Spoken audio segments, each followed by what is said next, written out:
a través de la señal de Ecuador TV y los medios públicos. En estos siguientes minutos llevaremos hasta ustedes parte de la rueda de prensa virtual en la que participará la ministra de Gobierno, María Paula Romo, contestando varias preguntas e inquietudes de distintos colegas de medios de comunicación del país. Debemos recordar que este espacio de rueda de prensa virtual será transmitido por los medios públicos, por Ecuador TV, en los próximos 25 minutos. Así que nosotros abrimos este espacio para poder acercar a los colegas periodistas con la autoridad y que la ciudadanía de paso pueda tener directamente la información por parte de la ministra de Gobierno en torno a la situación que se está viviendo en el país. Si me confirman desde producción, si estamos ya listos. Muy bien, vamos a conectarnos ahora con Natalie Murillo, moderadora de esta rueda de prensa virtual, para que ella modere este espacio de conversación entre los periodistas y la autoridad. Natalie, un saludo cordial. Gracias, Fabricio. Muy buenos días a toda la audiencia y compañeros, colegas de los medios de comunicación. Señora ministra, damos paso a Fabián Paredes de TC Periodismo Digital, quien tiene una pregunta para usted.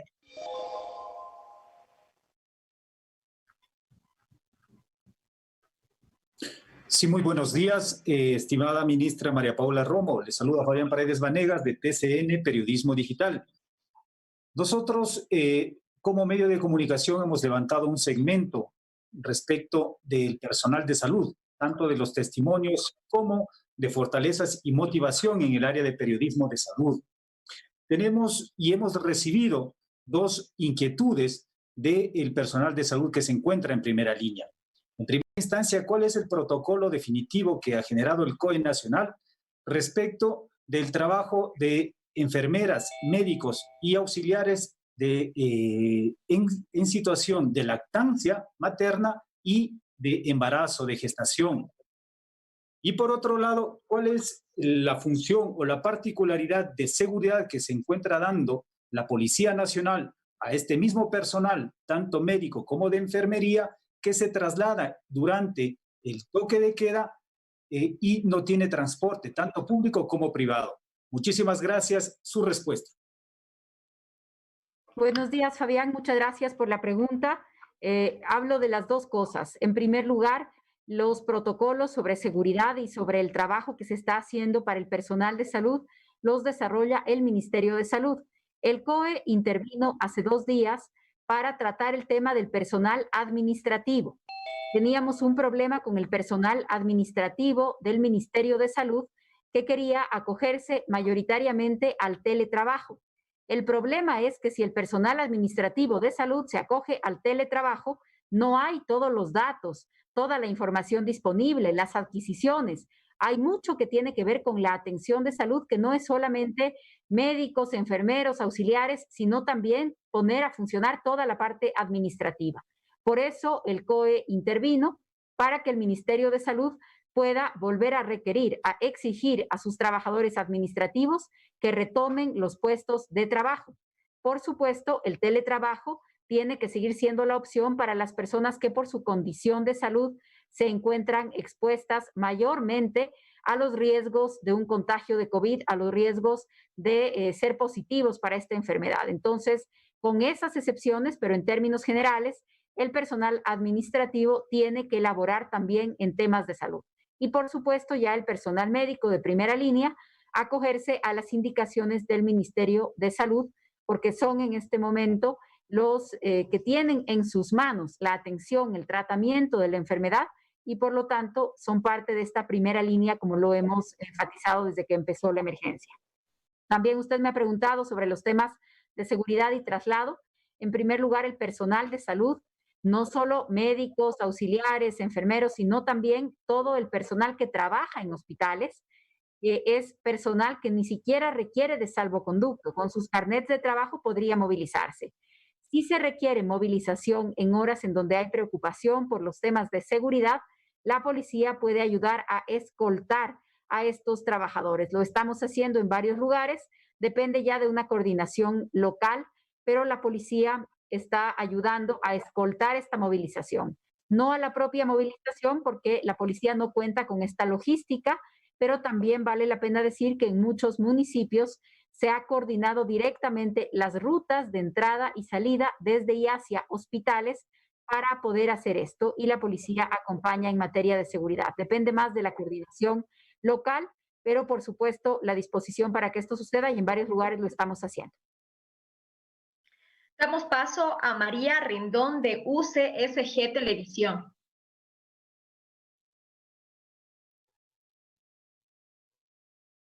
Ministra. Hola, ¿qué tal? Buenos días, ministra. Romo, ¿cómo está? María de Los Ángeles Rendón del canal de la Universidad.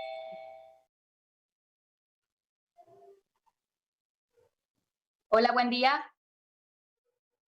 Le escuchamos, María de Los Ángeles. Adelante, le estamos escuchando.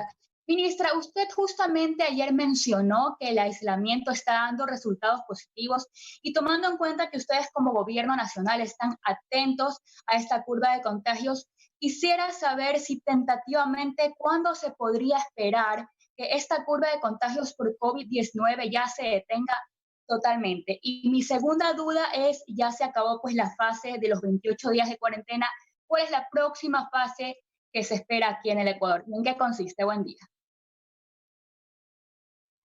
Gracias, María de Los Ángeles. Efectivamente, lo que yo también había señalado ayer y que hoy quiero insistir es que no solo nos fijamos en la curva de tendencia acumulada de resultados, porque para que esa curva nos diga todo lo que nos tiene que decir, se necesita primero resolver un tema de pruebas represadas, que sigue siendo un problema en este momento, y además tener más y más pruebas. Entonces, no podemos solamente fiarnos de esa fuente de información y estamos utilizando otras. ¿Qué otros datos para nosotros son importantes en estos días? La cantidad de atenciones de emergencia. En las emergencias de los hospitales, ¿cuántas personas están acudiendo a las emergencias? ¿Cuántas personas están pidiendo una ambulancia o una atención de emergencia a través del 911? Y también el dato de cuántas personas estamos atendiendo a través de la línea del 171 de telemedicina. Entonces, en todos estos casos, los indicadores están bajando. Tenemos menos personas acudiendo a las salas de emergencia, tenemos menos personas llamando al 911 y tenemos menos personas llamando al 171. Este es un fenómeno que se repite en todo el país. En todo el país estos datos están bajando. En Guayaquil un poco más todavía, es decir, se nota más, por lo que el pico fue tan alto, se nota más los casos que van bajando, y es uno de los factores para poder considerar este nuevo periodo o esta nueva fase. Por ahora, y vuelvo a hacer este pedido para que ninguna declaración se saque de contexto, por ahora, aislamiento. El aislamiento funciona. Lo que se puede considerar en los próximos días son que ciertas actividades pudieran reanudarse, ciertas actividades comerciales o industriales, pero hay actividades que de plano no van a reanudarse, cuya suspensión ya se ha hecho de manera más prolongada. Me refiero, por ejemplo, a las clases. Las clases en el ciclo Sierra y Amazonía ya no se reanudarán, las clases se van a terminar de manera virtual. También por el resto del mes se mantiene la suspensión de transporte de pasajeros internacional, se mantiene la prohibición de transporte de pasajeros nacional entre provincias, es decir, estas prohibiciones todavía se mantienen. Tenemos una prohibición que será mucho más larga de eventos masivos, de espectáculos públicos, de reuniones, todo lo que puedan ser los puntos de contagio y de aglomeración. Pero aislamiento, por ahora la indicación es aislamiento. Estamos trabajando con sectores para posibles planes pilotos con empleados de mercados y de supermercados para tener ahí más indicadores y saber en el momento en el que podamos cambiar de fase. Y también una aplicación de inteligencia, de electrónica con los teléfonos, como se ha usado en otros países, para que en los próximos meses, en esta nueva normalidad, podamos tener mecanismos de alerta individualizado cuando hayamos estado en un lugar en donde también ha estado una persona contagiada, que luego se confirma su contagio. Se está usando en otros países, es parte de lo que estamos trabajando para tener más herramientas para tomar esa decisión. Pero insisto, esa decisión dependerá de que tengamos disponibles los resultados de las pruebas que ya se han tomado, de que tengamos una mejor capacidad de hacer las pruebas y de que estos otros indicadores sobre ocupación hospitalaria, sobre demanda de emergencias, también se mantengan a la baja. De manera cuidadosa y prudente vamos a tomar las decisiones sobre la próxima fase. Gracias, señora ministra. Damos paso a Jonathan Machado de Primicias.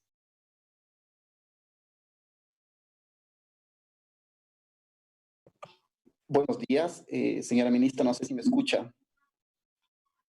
Se escucha, Jonathan, adelante. Buenos días. Mire, la pregunta es la siguiente. Quería saber cuál es el número oficial, si ya se conoce, de contagiados en el personal médico y cómo se está trabajando para reemplazar a este personal médico, si hay suficientes médicos que puedan cubrir estos espacios y cómo se está trabajando en este proceso. Y vinculado a eso, quería saber si el Estado, el Ministerio de Salud, están brindando algún tipo de ayuda psicológica justamente al personal médico, tanto los que están trabajando como también los que ya han sido contagiados por COVID-19, por favor. Gracias. Gracias, Jonathan. La respuesta sobre el número exacto de médicos que tenemos confirmados en contagio de COVID se la ofrezco a través de redes sociales más tarde. No es información que tengo disponible en este momento, pero se lleva un registro de personas a las que se les ha tomado la prueba, de pruebas que han dado positivo, de personas en cerco epidemiológico, me refiero a personal médico, y también de personas que salen del cerco epidemiológico. Entonces, quienes salen del cerco epidemiológico o habiendo estado contagiadas ya superaron sus 14 días luego del COVID, se reintegran al trabajo. Es lo mismo que estamos haciendo con otro tipo de trabajadores de primera línea, lo que está pasando, por ejemplo, con la Policía Nacional. Funcionamos de la misma manera. Salen del cerco epidemiológico o superan ya el COVID y se pueden reintegrar y tenemos ese tipo de turnos. En el sector médico, además, se están haciendo contrataciones adicionales. Si usted me pregunta, ¿hay suficientes médicos? Eso va a depender de la cantidad de contagios. En los días en donde tuvimos la mayor demanda en Guayaquil, necesitábamos todavía más médicos. En este momento hay personal médico para atención en hospitales. Si pretendemos que, por ejemplo, las brigadas, algunas que se están trabajando desde la gobernación, las que estamos coordinando con el municipio de Guayaquil, con otros municipios, si pretendemos, por ejemplo, que se hagan brigadas y los médicos empiezan a salir a la calle, nos quedamos sin suficientes médicos en los hospitales. Entonces, hay que hacer una organización apropiada para que los médicos y los especialistas estén en los hospitales.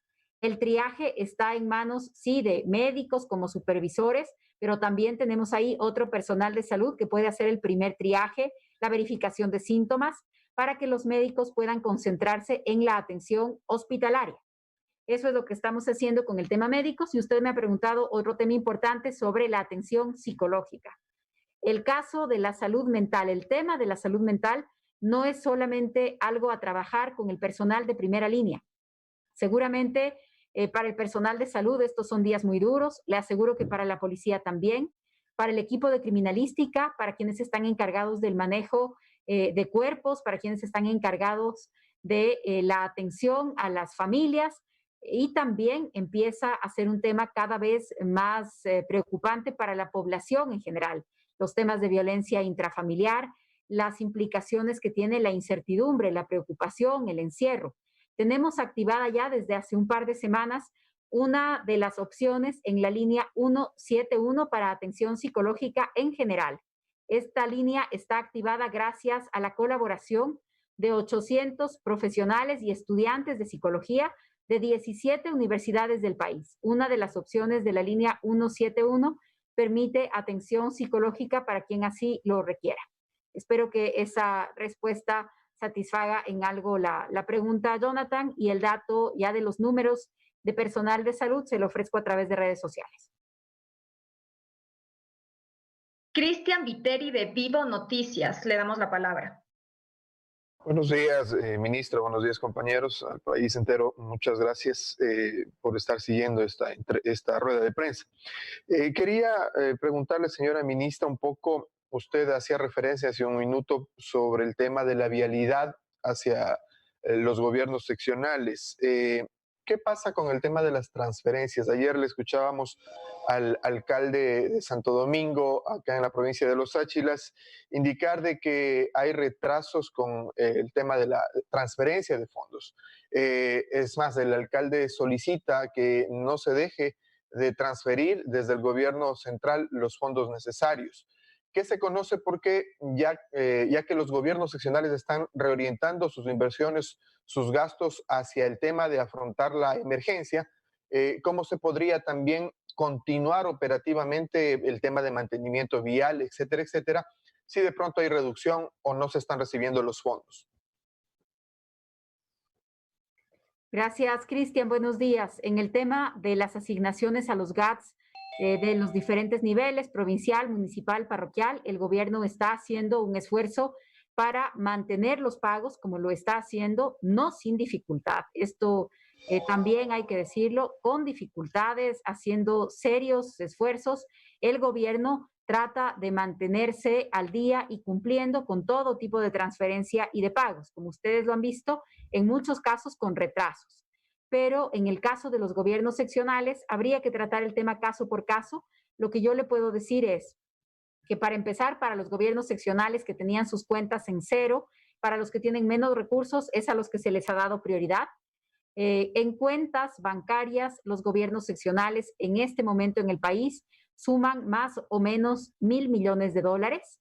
En total, entre los diferentes gobiernos autónomos descentralizados en el país. Por lo tanto, también les pedimos que hagan el mismo esfuerzo que estamos haciendo nosotros de redireccionar las partidas presupuestarias, de hacer reformas presupuestarias para poder atender con prioridad los temas de emergencia, por supuesto los temas salariales, y desde el punto de vista del gobierno se dará prioridad para hacer transferencias a quienes tienen menos recursos ya en sus propias cuentas, pero quienes los tienen, estamos haciéndoles un pedido especial para que puedan destinar los recursos que ya se encuentran en su poder para atender las necesidades puntuales de los municipios y las necesidades de las emergencias. Quienes necesitan más recursos son la prioridad para las transferencias desde el gobierno. Solo quiero recordar que esas transferencias se hacen de los recursos fiscales que se nutren de los ingresos por petróleo. El precio del petróleo está a la mitad del precio presupuestado en el presupuesto general del Estado.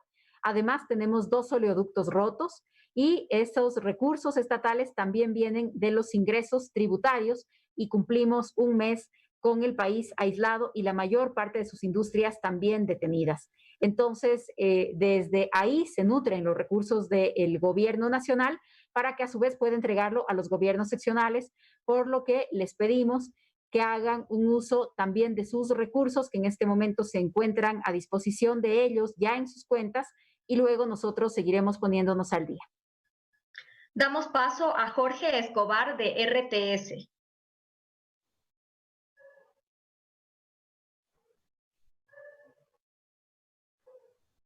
¿Me escucha? Sí, ministra, buenos días, ¿me escucha?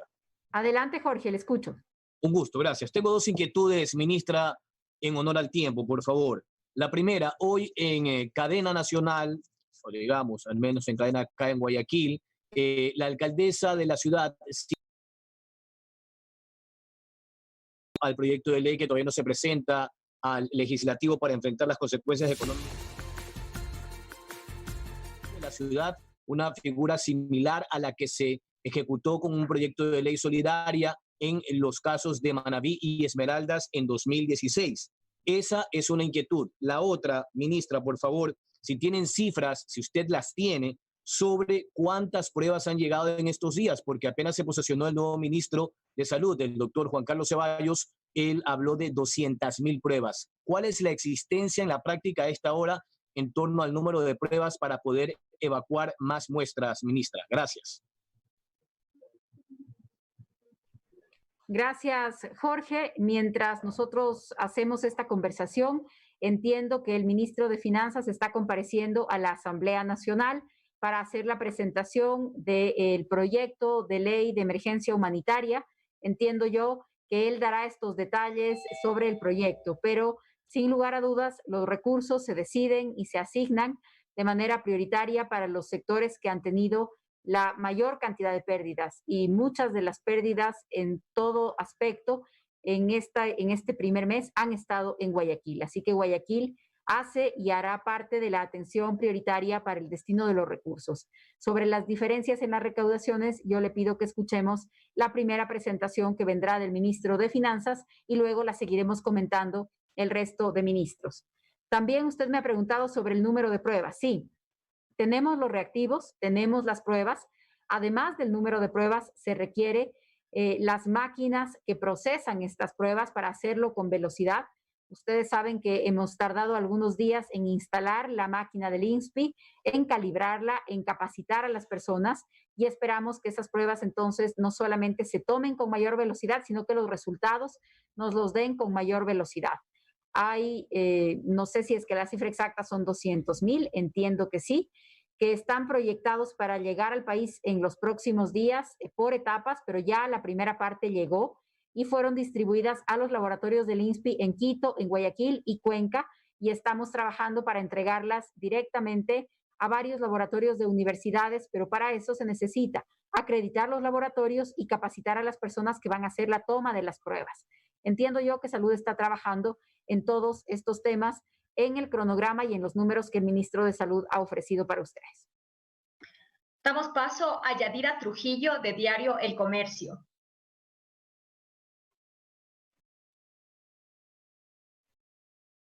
Buenos días, ministra. ¿Me escucha? Sí, Yadira, adelante. Buenos días. Gracias, ministra.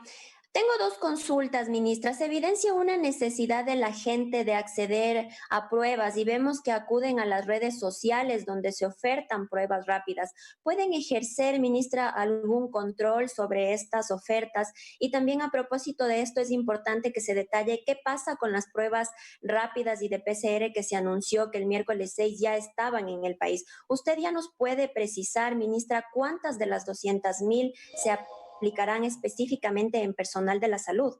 Gracias, ministra.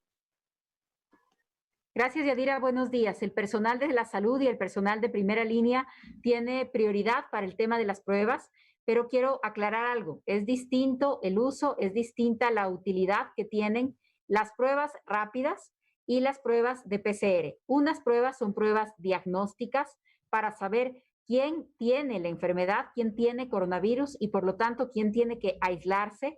Y las otras pruebas son para saber quién ha desarrollado ya algún tipo de anticuerpos frente al virus y por lo tanto son las personas que ya pueden regresar a trabajar. Como usted ve, son resultados muy distintos de obtener un positivo en una prueba de una naturaleza o en una prueba de otra naturaleza. Según un tipo de prueba, tengo que aislarme. Según el otro tipo de prueba, si doy positivo, estoy lista para regresar a trabajar, porque ya puedo dejar el aislamiento. Por eso es muy delicado que se oferten pruebas por fuera del sistema de salud, con una mala lectura de los resultados. Esto nos puede generar una falsa sensación de confianza o, al contrario, una sensación de que si doy positivo en ese tipo de pruebas, tengo que ir al sistema de emergencias y puedo saturar los hospitales o las emergencias nuevamente. Pero las pruebas, sobre todo las pruebas de anticuerpos, las pruebas rápidas, son pruebas que solamente tienen sentido si se aplican algunas semanas después de que la población ha estado expuesta al virus. Si ustedes se fijan y miran en otros países en donde se han aplicado grandes cantidades de pruebas rápidas, la primera o la segunda semana de los contagios, todo el mundo va a salir negativo. Y hay la sensación de que quien sale negativo no requiere aislamiento, sí requiere. O sea, esta confusión es la que no podemos darnos el lujo. Por lo tanto, las pruebas rápidas tampoco pueden estar pues con un libre acceso para que cada persona se haga la prueba. Tiene que haber una conducción de cuáles son los equipos, las personas, los grupos de personas que accedan a estas pruebas y la prioridad es primera línea. Ya están en el país y serán aplicadas prioritariamente a médicos, a personal de la salud, a policías, a militares, a quienes están en la primera línea y por lo tanto también son quienes ya pudieron haber estado expuestos al virus y en quienes se necesita verificar que esa exposición ya les permita regresar a trabajar. Esa creo que todavía es parte de lo que tenemos que comprender.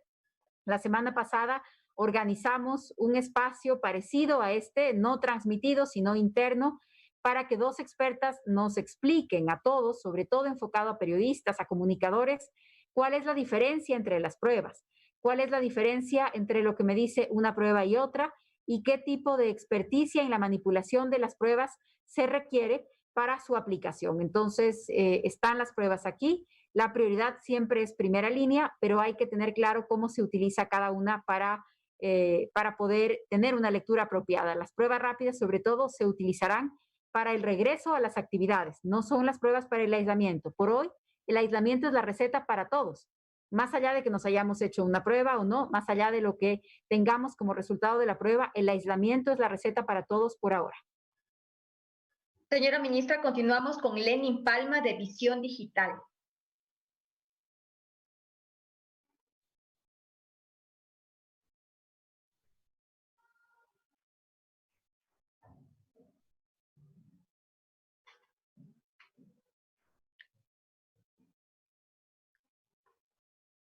No sé si Lenin nos escucha. Bien, no sé, ahora sí me escuchan. ¿Se escucha, Lenin? Adelante. Sí, hola, ¿qué tal? Buenos días a todos ustedes, compañeros, y a la señora ministra, ¿no? Señora ministra, quisiéramos saber, le saludamos de Manabí, la realidad que está pasando en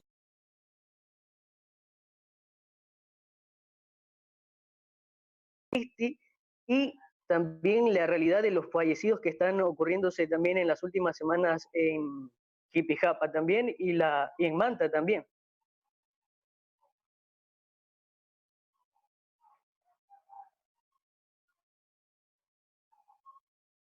Lenin, ¿se escucha? Siga por favor con la pregunta, por favor. Se escuchó la introducción que usted hizo. Señora ministra, Sí. En este momento vamos a dar fin a la transmisión de Ecuador TV. Vamos a continuar con esta rueda de prensa con los señores periodistas a través de la plataforma Zoom. Sin embargo, ya no estaremos al aire en Ecuador TV. Les agradecemos mucho por la transmisión. ¿Me escucha, señora ministra? Gracias.